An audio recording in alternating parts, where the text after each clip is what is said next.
experience in design. Right now, your focus, I believe, is on F&B brands primarily. Yes. And we're so grateful to have you on board. Thank you. And obviously, you are the creative head of Matchstick. And before I'll just dive right into it actually with the questions that I have for you, Sure. considering time restraints sometimes. So what I wanted to understand, Gayatri, is how does an agency actually first I would like to know how did you come about reaching out to Food Matters? How did your journey kickstart with Food Matters? And also how has your journey been with the brands in-house? So, Gauri and I actually were introduced by a common friend, Nuri, Okay, who has a brand, who's the founder of a brand called Oba Taimo. okay, And Gauri happened to call me one day and we got chatting. And I think since then, we've never looked back. And at that point of time, I think the table identity had been created and the restaurant had been launched. So we came on board as brand partners for designing the collaterals and taking the brand forward.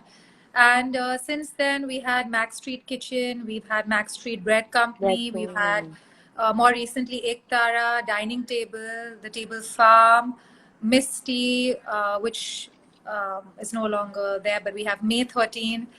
And I think it's more like partners and family with Food Matters now because our journey has definitely. been 5 years.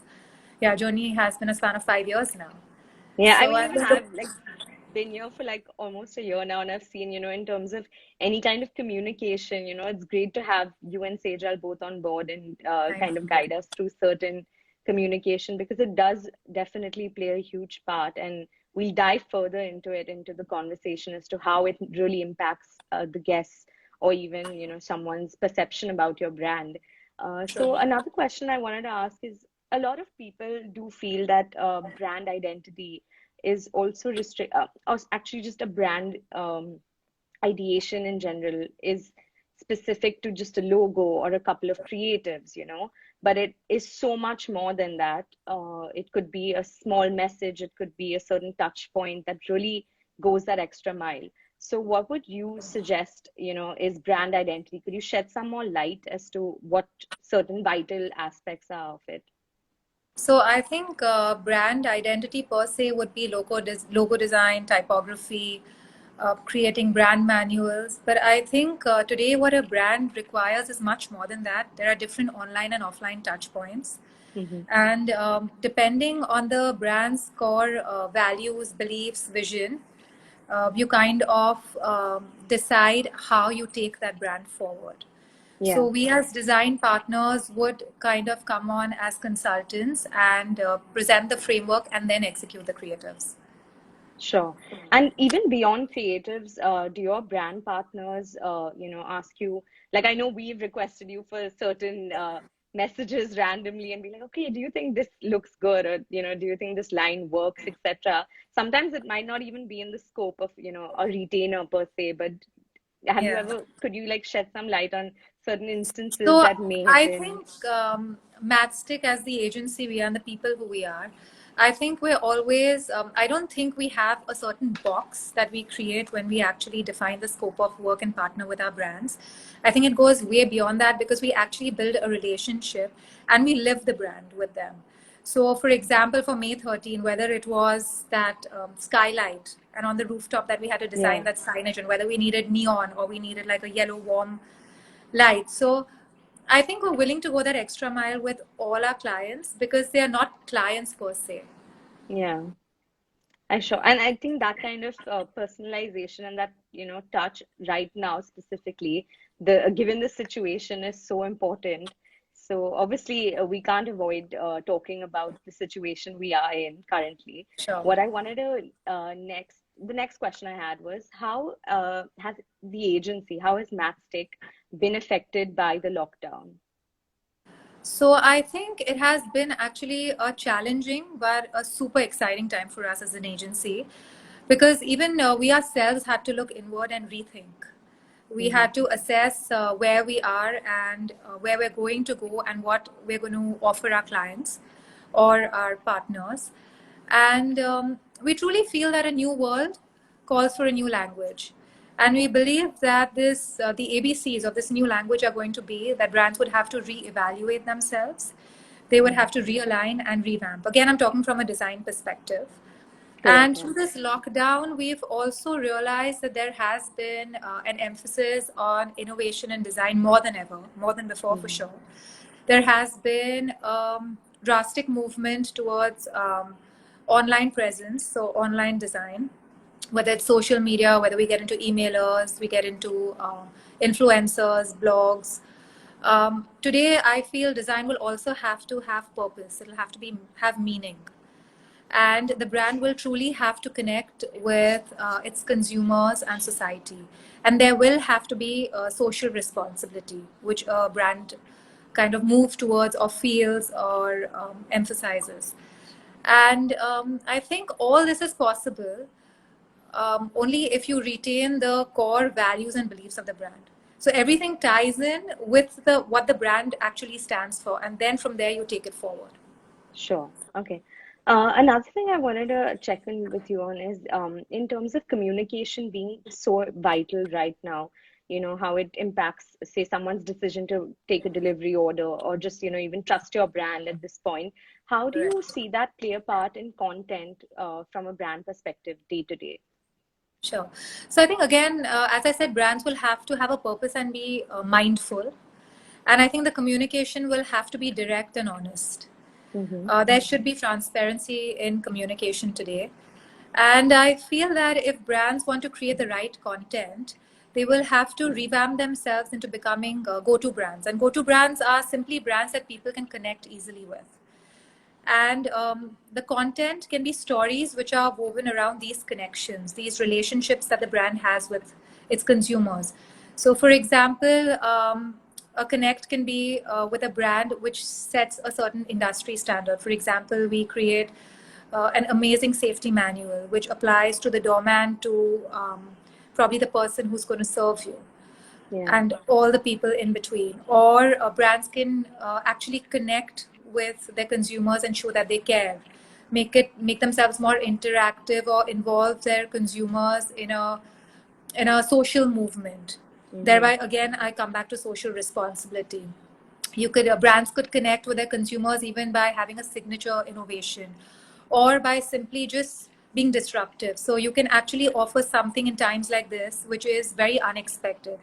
So for example, if I get my Scootsie delivery on a Sunday and I've ordered brunch from the table, and maybe I get a WhatsApp message which has a Spotify link, and then I Mm-hmm. could actually have brunch music playing in my house, That's and fun. engage in the meal. So it's about the experience coming home, me experiencing the brand, and then the content can be around this. So it'll be all about connections and relationships that the content can be woven around.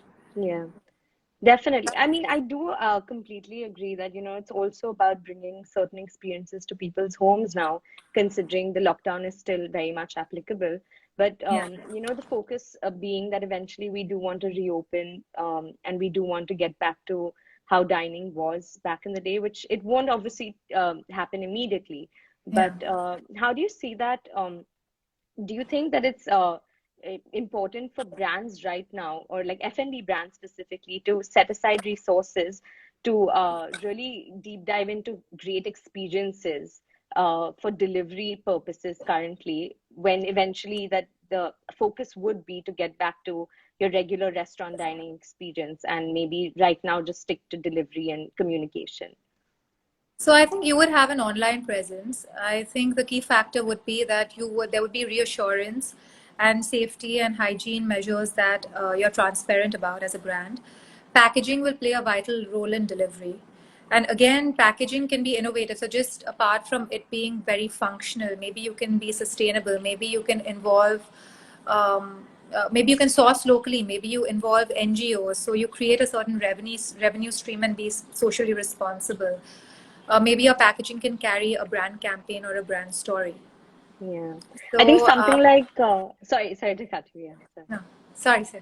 Go ahead. Oh, just also what we've been doing, and a lot of other restaurants I had seen that had been doing was, which I found great, was actually talking about, how the delivery packaging is happening, who's packing it. Right. People are concerned about temperature checks and how it's being packed, etc. So addressing those issues and being more And transparent. and So that's why we I have think those stickers. So when the correct, package comes yeah, home, you yeah. know that it's 100% safe. Yeah, or at least we're doing our bit and the checks are in place, because there's so much so that we can control, but definitely those Correct, parameters correct. are in There's check for always sure. that 1%. Yeah. Yeah. Okay. So leading on to the next question, actually, Gayatri, is in terms of sorry, just a second. Uh, so design is much talked about currently in terms of restaurant design, or even design and creatives right now. The lines that we're seeing, etc. Everything's being quite scrutinized at this point. So how do you see your agency adding value to F&B brands right now through design? So I think the way we see it is we would want to take the brand to the consumer instead of the consumer looking for us at this point of time, and let them experience the brand the best they can to what it was previously. And again, this would be through online and offline media, but they have to feel safe and connect with the brand and feel that they know the brand today. So in terms of design, I think where we come in would be packaging, which would of course be the most obvious one. And again, as I mentioned, the packaging can carry a brand story, a campaign, affirmation, something that uplifts the consumer, or Correct, yeah. has some social responsibility messages. So they kind of know where the brand is at and have a connection with it. Um, Another thing is, if you really think about it, when you're frustrated, when you're not feeling well, when you're holed up at home, you always think of being comfortable. So maybe we can create a comfort food menu at this point of time where people feel comfortable. So you actually design and market it as that. People have occasions which they're celebrating at home, have an occasion menu. And Mm-hmm. as you also said earlier, we can have a video which kind of educates the consumer where the brand sources from, whether it's local and helping the farmers or the suppliers, how it's clean, the produce is clean, how it's cooked, how it's packaged, how it's delivered. And that also again creates social responsibility. We can design feedback platforms to understand whether the consumers are happy with the hygiene and safety standards, or are they looking for more in their experience. I think that's a And great idea, because yeah, definitely, from a brand's perspective, we feel we're doing, the XYZ, but definitely there's always that room for improvement or something more unique that we could do to make, yeah, reassure our guests that it is all yeah. taken And care of from our end. I think I would like, if I was a consumer, what I would really love would be like a video probably from the team which tells me that they're missing me today, or they're Yeah, looking forward to having me back. So I think all those connects make a difference, and I think we would be able to design, strategize, and help communicate those for our brands. sure. And Okay. again, as I said, I think the communication should be positive and not come from a place of fear. Yeah. Definitely. I mean, the people who are outside right now in delivery kitchens, even the teams moving in, etc., I think they're quite fearless, and hats off to them, No, for that's what they do. amazing. It's amazing what Yeah, they're doing. yeah. The next thing I wanted to ask you is, when we look at design specific or functionality driven touch points for a restaurant, not only right now during this phase while we're in the lockdown, but what do you think it's going to be post when we do reopen restaurants eventually? So I think again, communication would play a key part apart from experience. And I think what we would suggest is connect with your consumers at home first. So, for example, if someone makes a reservation online or through a phone call, they could receive an email which actually takes them through the process of how it would be. How it would be when I actually get down from my car to enter the restaurant to the end part where I actually make the payment. So there Hmm. is no panic or fear. You kind of expect how it's going to be. Yeah. And in terms of design, we could design sanitizer bottles, there could be disposable tablecloths, there could be napkins with great messaging. We could have a note on how the crockery and cutlery is sterilized. We could have small kits or pouches for people to store their masks and take that home. We could have really witty or communication with humor, which is as to how the washrooms would be used or how the seating is the way it is, where you Mm-hmm. again don't play on the fear aspect, but you bring some But you amount of, reassure them, like it's yeah, you not anything reassure them, that, but they're yeah, also happy being there. Like it's yes, yeah, light-hearted, the tone is yeah, comfortable, and I think again all of this should be an add-on. The key, the I think what people are really looking for, like if I had to go back to the table tomorrow, I am going back for that experience. I'm longing for what I used to feel when I go there, yeah, right? So this, the safety, the new design aspects, all these will be add-ons, but it cannot take away from what I felt when I was there. So whether the music remains constant, the server comes and meets me. And I mm, think another key point is people would be apprehensive as to how the menus would be, because I think people want to go contactless. So yeah. in In terms of fact, menu, sorry to cut you, but this was actually a question we had received on a previous session as well, and a little debate going on in the series, in the session itself, as to like what kind of menu would be suitable for the when the restaurant does yeah. reopen. So, So I any think idea? digital, it could be digital, but again, you would have to keep wiping the surface since people would be holding it. Correct. Another option would be that you laminate the menus and you could the server could sanitize it right in Yeah, front of you. So the fear aspect is kind of dealt with. And I think another thing is we can all go cashless. So maybe the bill can be WhatsApp to you and you can pay online.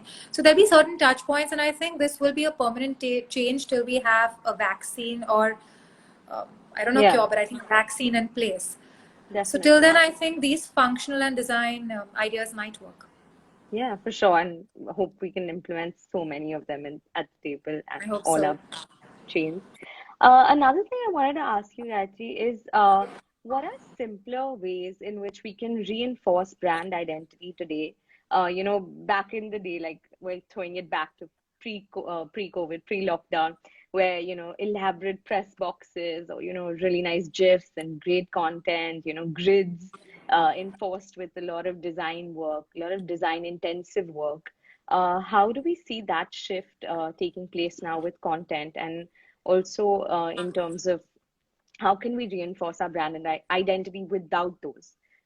Considering a lot of brands are trying to do away with that and kind of stick to the idea of, okay, we're open, we're delivering, or we're looking forward to getting back to opening.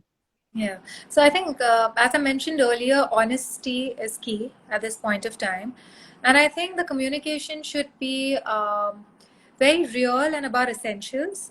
So I think should be more consumer focused. So I think communication would move around caring for the consumer and the society at large than just talking about the brand per se. And I think simpler ways, because still production is a problem and it's at a standstill. So creating all these elaborate things would be a problem Hmm. at this point of time. So Correct, maybe, yeah. of course, online is a great platform. Again, your influencers, bloggers, testimonials, emailers, videos by the team or the owners, social media, of course. And I think Table's done a great job where it's roped in, or it's all its the whole The team, team from its members, yeah. employees to the servers to everyone who's attached to the brand. I think another idea offline, of course, as I mentioned, could be a masks, could be aprons that you all hand out, maybe jars. So if you all start retailing and we can pick up, order pasta from Max Street Bread Company, maybe it comes in a jar and those are reusable, or I can retain those at home. So I have touch points that stay with me as well, apart from Hmm. elaborate communication that reinforces the brand identity or the brand connect with me at this point of time. I think another thing is we all could even do cross promotions, F&B brands. So if you have a cafe that supplies, I mean, deals with organic food, maybe you tie up with an NGO which does the packaging in organic fabrics for you. So there could be different cross promotions or connects where you again build a community. Hmm. Okay. And I also feel that we can keep it simple, but people always love surprises. So maybe once in a way you Definitely. can throw in a surprise, maybe on a birthday, send a wish, or send something unexpected over with a delivery. And I think this would help retain your loyal customers currently, but it would also try and convert potential and new customers into being loyal ones. Sure. Yeah. Okay. That's great, Gayatri. I think I'm done with the questions I had for you, but we could just scroll through. And if anyone has any questions for Gayatri, please, design related or brand identity related, please do drop them here. Till then, I'll just scroll through. I did see one or two. Just a second.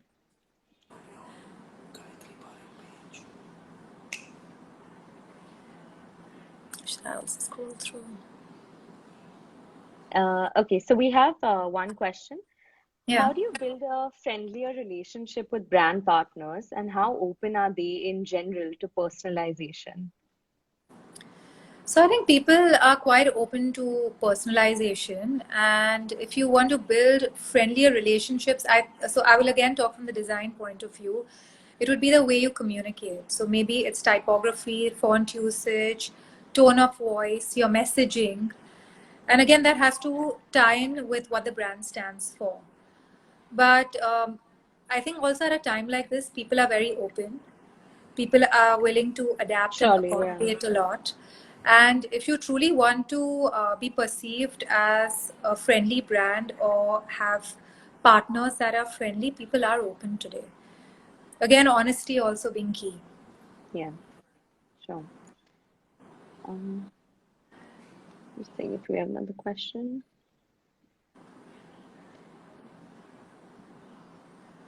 Okay.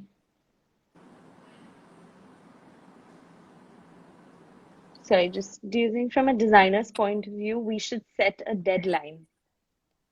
I think that would be difficult. You can kind of set deadlines in terms of what communication should go out at what point of time, depending on whether you're launching if the restaurant's going to start delivering, or you're launching a new menu, or if there's Valentine's Day and you want to create a new menu around it, or hampers. But otherwise, I think the times are pretty uncertain right now. Correct. And things just change So, like so yeah. sporadically, something Like one day and suddenly you have your flights that are going to take off. So I know I it's mean, quite overnight chaotic. things change. So I think deadlines would be difficult to kind of put down at this point of time. Yeah. I think Gauri has a question. How does a Yeah. brand differentiate its communication if the message is the same, as everyone's talking about hygiene and sanitization? So I think again it comes from what you're going to say and what your brand stands for. So for example, let's take the table. So a table has always been a transparent brand. It's been super honest. We've always had the chevron print. The fonts are a certain way. Yeah. And the table has always been a team player. So the message differentiation would come from there. So you would have your team roped into the communication. You would have very honest communication. So I think it depends on again, I think the differentiation will always come from what the brand stands for. So you start Yeah, from the core values and beliefs of the brand, and then you take that forward. definitely. I agree that too. Okay. Yep, I think we're good with the questions. Okay. Thanks a lot, Gayatri, for joining us. So Thanks, now we'll Ria. move on. Now we'll move on to the next segment with Sejal, where we'll talk a little bit more about the client servicing and the business element of an agency. So I'd just request you to drop out. I'll add Sejal on. Okay.